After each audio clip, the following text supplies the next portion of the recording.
Hey guys, Zuzunatural here. Welcome back to my channel. Thank you for joining me. Today I want to hit you with another crystal video. So I get asked so many crystal questions. Some are very basic and beginner. Some are much more advanced, which even require me to research. But I wanted to answer some of those questions for you guys today. So if you've asked me a question in the past and I didn't respond, hopefully I will get to that today. So if you are interested in a crystal Q&A, stay tuned.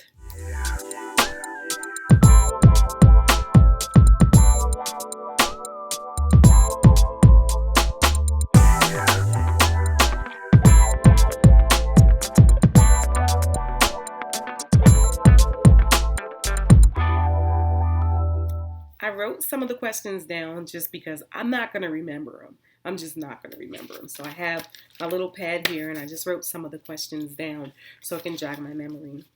The first question I have is, and I get this question asked a lot. So I have my online shop at innerouterbalance.com. Shameless plug. Check it out. I also have my monthly subscription box at cosmiccrystalbox.com, and I vend. So I vend a lot in Harlem on 125th Street. And I get this question asked so much, mostly in person, but online and in person. What should be the first crystal I purchase? This is a tricky question. This is a trick question. Okay, so first I'm going to respond with what I think, and then I'm going to give you the response. Okay, so what should be the first crystal that you purchase? The first crystal that you purchase should be the crystal that speaks to you. When you walk up to that table or you walk into that metaphysical store, and if there's a crystal that you cannot keep your eye off of, you just keep looking at it, you keep touching it, you keep picking it up, it is the one. Okay? It is the one that you need. You don't even have to know the name or the meaning or what kind of frequency it emits. It doesn't matter at this point. That crystal is speaking to you. You guys are creating a bond and a connection that you didn't even realize was happening. So that's the crystal that you need to get. Purchase that crystal. Make sure you write down the name. You are not going to remember the name. I promise you, you will be in my inbox like, here's a picture of this crystal. Can you tell me what it is? You would be surprised how often I get that. And I don't mind at all. It's just that sometimes I don't know. I don't know what it is. A lot of crystals look alike. Sometimes it's hard to tell in a picture. So I might not be able to help you. So write down the name of the crystal. And then when you get home, look it up later. And I guarantee you, whatever that crystal is about, the energy that that crystal emits, I bet you is what you were looking for. You're going to be like, oh my gosh, this is what I needed. So that's my response to what crystal should I buy first. But my politically correct response to what crystal should I buy first is going to be clear quartz. Clear quartz is a crystal that if you don't know what you want, if nothing's speaking to you, you just want to jump in and get your first crystal. Clear quartz is known as the master crystal, so it pretty much vibes well with almost anything that you put it with. It's a clarifier, it's a cleanser, it emits and amplifies massive amounts of energy, so it'll help amplify other crystals that you have with it. It's just, you can do so much with the clear quartz. It promotes clarity and clear thinking. So that is one that I would say, go in there and get you a clear quartz. Get you a clear quartz if you don't know which one you want. Or buy two crystals, buy the one that's speaking to you, and then go ahead and get you a clear quartz. And clear quartz comes in so many ways. You can get yourself like a nice clear quartz cluster, like that one. That one's really pretty, sparkly. Clear quartz point, and this is a natural point.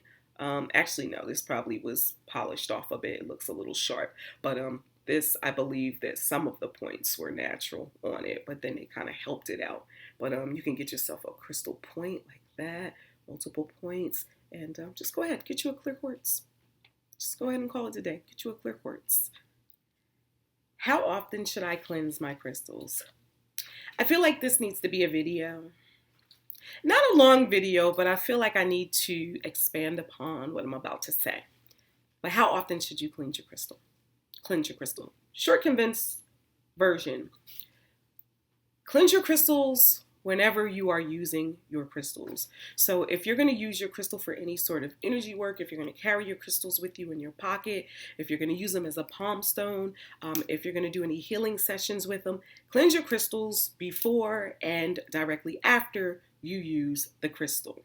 Okay. Now, if you have just like a crystal in the home that's kind of chilling out and just creating positive energy in the home, then you may not need to cleanse that crystal as much because you aren't actually touching it and it's not working as hard with you personally as far as hand to hand touch, right?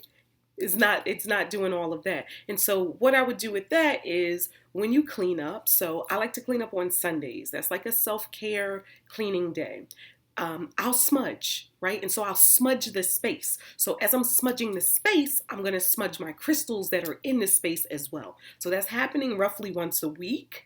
You don't have to do it so often, but I would do it maybe bi-weekly, monthly, because that crystal is still doing something. It's still working its magic and it needs to be cleansed. And so that is my short, kind of condensed answer. Cleanse your crystals before and after you're working with them directly. And then for your other crystals, weekly, bi-weekly, monthly, that's up to you. Do you have to throw away the salt after you've used it to cleanse your crystals? Yes. Throw it away. Do not save that salt. Yes. Throw the salt away. I'll say like this. If you take a bath, right, and you cleanse your body, are you saving that bath water? I don't think so. I hope not. Please don't say yes. I don't think so. You're not saving that bath water. That bath water has, right, you've cleansed, you've detoxified, it had dirt and grime and smut and everything in it, and you're going to rinse it down the drain when you're done. You're going to do the same thing with your salt. Throw it away. It's done. You've used it. It's taken away that whatever from your crystals. It's cleansed it, and now it holds that. Whatever it is that you didn't want the crystal to have, it holds that now. So throw it away. You don't need it. Toss it. Do not save that salt. And definitely don't use that salt. Don't use it. What crystals do not need to be cleansed? Well, I'll tell you the crystals that they say don't need to be cleansed. And then I'll tell you what I think. So some of the crystals that they say don't need to be cleansed are selenite, kyanite, citrine. I've heard carnelian. I don't hear it as often, but I have heard carnelian. Those are some self-cleansing crystals, and you can also use those crystals to cleanse other crystals. Okay, so now, why I do use some of these to cleanse and charge other crystals, particularly selenite, which is one of my favorite. I love the light energy of a selenite. I cleanse all my crystals. It is what it is. I cleanse them all. I feel like it won't hurt or harm it, right? So I do. I cleanse everything. Now, I may not cleanse my selenite as often as I cleanse some of my other crystals, but this is still going to get smudged just like the rest of the crystals. It's getting smudged. Smudge is probably my favorite way to cleanse a crystal. So I'll generally sage or Palo Santo smudge, which is lighting your sage wand or lighting your Palo Santo, which is called holy wood, and letting that smoke in the fire and then smoke, blow out the fire, cleanse the crystal, right? Because fire is cleansing and detoxifying. So I cleanse my crystals. I cleanse them all. But those are some of the ones that they say don't need to be cleansed. Selenite, kyanite, citrine, sometimes carnelian.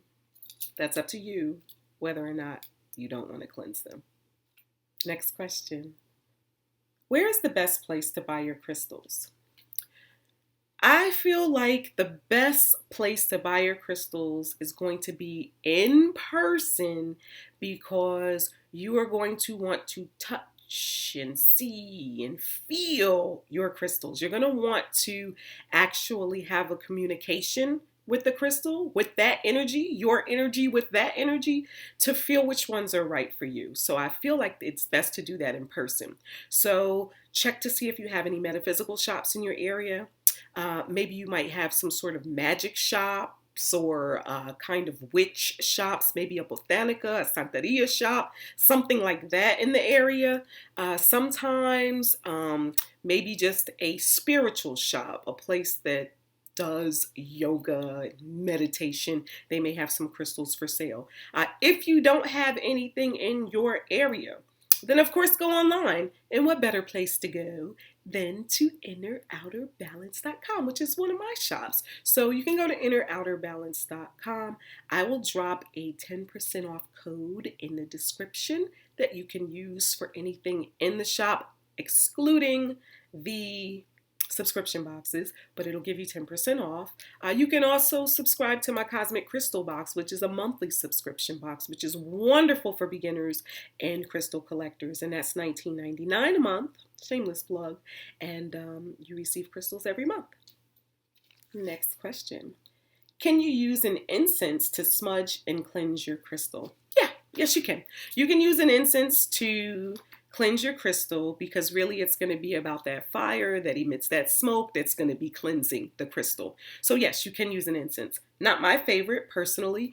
I prefer a smudge stick that is made of some sort of herb like sage or juniper, rosemary, lavender. It doesn't just have to be sage.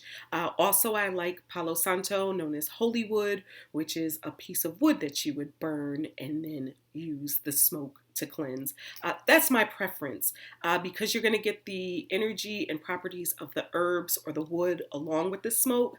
With an incense, I don't know, unless you make your own incense, do you really know what's in the incense?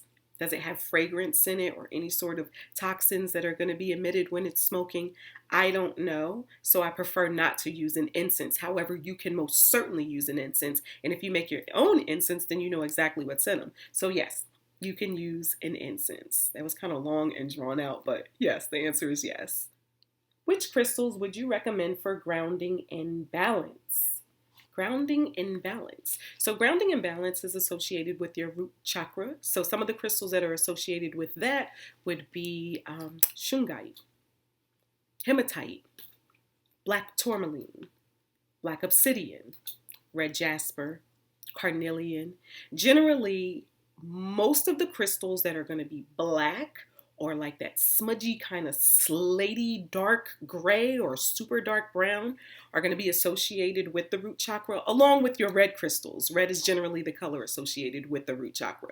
So you know, if you see a red crystal, it's probably going to be one of those crystals that you can try out for grounding and balancing. But some of the ones I just mentioned are the ones that I generally work with. I prefer black tourmaline is one of my favorites. I prefer jet, and I prefer red jasper and carnelian. So those are some of the ones that I prefer. And hematite, of course, I'm tripping. Hematite is probably one of my favorites. So those are my favorites for grounding and balancing and stabilizing and really just feeling rooted, right? Not feeling like you're like floating off into the heavens. And I'm a water sign, so a lot of times I need grounding because I can just kind of like float away like on a wave, like, and I'm a triple water. So my moon, my rising, and my sun are all in water. So I need grounding very often. Okay, this is a good one. I get this one a lot. Does the size of the crystal matter? So the size of the crystal won't impact the healing property or the frequency. You're still going to get the healing energy from it. But the size of the crystal will impact and can impact the vibration of the frequency, the power that it emits, right? So you're still going to get the crystal energy, but it may be a more powerful vibration if the crystal is larger. More than likely it will, right? Makes sense. That's kind of common sense. But here's what I will say. Just because a crystal is larger doesn't mean that's the crystal that you want. So if you have jewelry, right, and you're wearing the crystals on your personal body, you don't want a huge crystal. It may be overwhelming. It may be too much energy. You want a smaller crystal because you're trying to get the healing property, but it's just you. It's not a huge space. So for example, we've got this little rose quartz, right? This is something that you can pop in your purse. You don't even need it this big, but this is a nice size. But if you have a bedroom, a living room, you might want to go for this baby, but you're not going to have this in your pocket or your purse. You're not going to carry this on a necklace. That's going to be too much. You do not need all of that. You just don't. I mean, yes, we need more love and compassion, but like, you don't need this on your personal body. But in your personal space, you do want to have something like this. And you can also have these little ones in your personal space, but these are really nice to have on your person. So you might have like a palm stone, pocket stone, a piece of jewelry. So the size does matter in that sense, but you still want to pick the crystal that's appropriate for what you are using it for. So the bigger, the better. Not always the case. Depends on what you're using it for. No matter the size, you're still going to get the healing property, right? You're still going to get that energy from the crystal. But now, depending on what you're using it for, then you can determine what size you want. Can all family members use the same crystal? Is there a problem with sharing crystals? Well, this is just my opinion. But is there a problem with sharing your underwear? Okay, so now in a pinch, right? Maybe if I don't have any underwear, I might use a pair of your clean underwear in an emergency, right? Maybe, maybe not. But in general, I'm not going to be wearing your underwear and you're not going to be wearing my underwear. Let's just be real. And that's kind of the way I look at crystals. My crystal is my crystal. I have a relationship with it. I have a connection with it. Now, it does depend on what you use your crystals for. So if I have healing crystals that I'm going to use for energy work on other people, then that's going to be a little different, right? Because those crystals are set aside for that. But if I have crystals that are mine, that I'm working with for me, in general, they are mine. I'm not sharing those crystals unless I feel like, hey, you really need the energy from this crystal. I'm going to let you borrow it. Then in that case, you're going to cleanse it. You're going to use it. I'm going to cleanse it once I get it back because I let you borrow it. You had some of that energy, but now I need it back. But what I would say is in general, your crystals are your crystals. Now, what you choose to do with them is totally up to you, but they are yours. So you might want to keep them that way. If anyone else touches them or uses them, just make sure you cleanse them and bring them back to you, right? But as far as crystals that are like in a open space, that energy is going to be for the space. So it can be for whoever's in the space because you're not generally going to be walking up to it, rubbing it and touching it. Although you might, I don't know. But in general, I say your crystal is your crystal. It is for you. This is the last question that we will do today. How can I use selenite to cleanse and charge a crystal? Great question. One of my favorite crystals to cleanse and charge a crystal. So, selenite is one of those crystals that I told you is self-cleansing and self-charging, although I still cleanse it. I still do. But it's self-cleansing and self-charging. Look at that. You got that light energy. Look, it looks like a moon glow. So what you would do is you would take your selenite, preferably like a selenite slab, a large piece, but all it needs to do is have a flat surface or a semi-flat surface where the crystals aren't going to roll off. You would take your crystal and you would pop it on top of the selenite, okay? And you would leave it there. And you would let the selenite do its magic. Let it clear the crystal. Let it cleanse and charge the crystal. Just like it could do for your body. It's cleansing, it's charging. And so you leave it there. I would leave it there for some 6 to 8 hours or so. I generally will just pop them on in the evening at night. So I'll do that with my jewelry. Put it on top. Leave it all night. Let it work its magic. And then take it on off. And it's done. That's it. You don't have to do anything special. Selenite does everything special. It does the special part. You are just popping whatever crystal on top. You're done. Go away. Come back in 6 to 8 hours. That's it. So that is our very first crystal Q&A. I guess crystal Q&A part 1. We're going to have several parts of this. So if I did not answer your question, do not fret. I will answer your question eventually. If you have any questions, drop them in the comments and I will start compiling a list. So when we do our part 2 and part 3, I will get to each of those questions. But I tried to answer some that I've been getting for a while and that kind of go a little further back into the past that I might have not had a chance to get to in the comments. So like, share, comment, subscribe. Zuzunatural. Peace out.